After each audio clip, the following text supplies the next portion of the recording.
देश की नागरिक हूँ जहाँ छत्रपति शिवाजी एवं अशोक जैसा राजा था। मैं उस देश की नागरिक हूँ जहाँ डाल डाल पर सोने की चिड़िया को पाया जाता था। मैं उस देश की नागरिक हूँ जहाँ अपने भारत के भूगोल को जानने से पहले इस ब्रह्मांड के भूगोल को जाना जाता था। आओ चलो चलकर आगाज करें, जो चल रहा है उसे छोड़कर एक नई शुरुआत करें। अरे अभिव्यक्ति आजादी की लड़ाइयाँ तो बहुत लड़ ली हमने, अरे अभिव्यक्ति आजादी की लड़ाइयाँ तो बहुत लड़ ली हमने। चलो आज राष्ट्र हित में चलकर कुछ बात करें। नमस्कार, मैं साक्षी बुंदेलखंड क्षेत्र के जिला जालौन से आप सभी मान्यवरों एवं दर्शकों का अभिनंदन एवं वंदन करती हूँ। Today I will be speaking on the topic of अभिव्यक्ति स्वतंत्रता की लक्ष्मण रेखा। अभिव्यक्ति यानी विचारों का प्रकाशन। ये विचार तो मर्यादा हैं, ये विचार तो मन की लीला है, परंतु इन्हीं विचारों पर मर्यादा का होना भी आवश्यक है। इन्हीं विचारों के प्रकाशन हेतु भारतीय संविधान एवं लोकतांत्रिक व्यवस्था ने अनुच्छेद 19 के तहत हमें अभिव्यक्ति स्वतंत्रता का मौलिक अधिकार दिया है। द ग्लोबल स्टेट ऑफ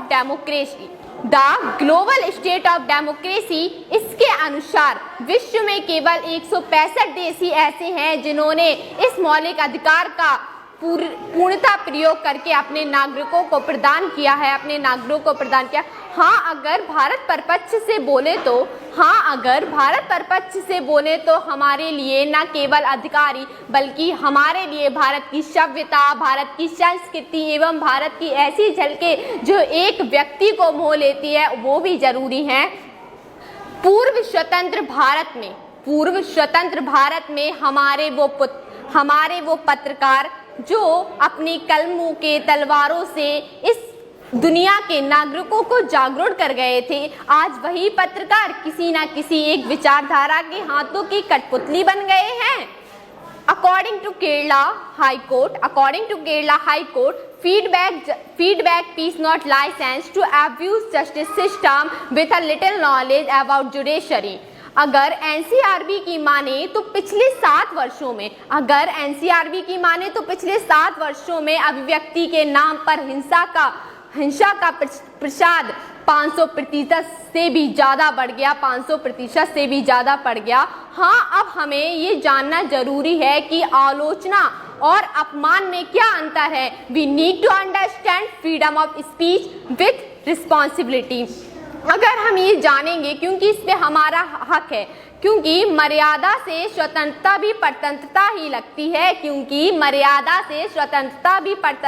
लगती है। और अगर लक्ष्मण रेखा की बात की जाए तो हमारा ये भारतवर्ष शालीनता, सभ्यता, संस्कृति में सबसे आगे है और लक्ष्मण रेखा के लिए तो हमेशा खड़ा उतरा है। लक्ष्मण रेखा, हमें आज़ादी तो यूं ही मिल गई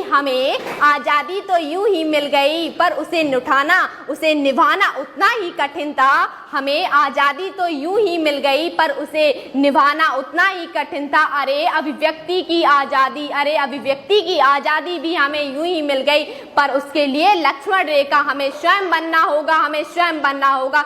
भारत की अखंडता, भारत के विचारों के आरक्षण के लिए, भारत की आरक्षण के लिए हमें स्वयं लक्ष्मण रेखा बनना होगा। धन्यवाद।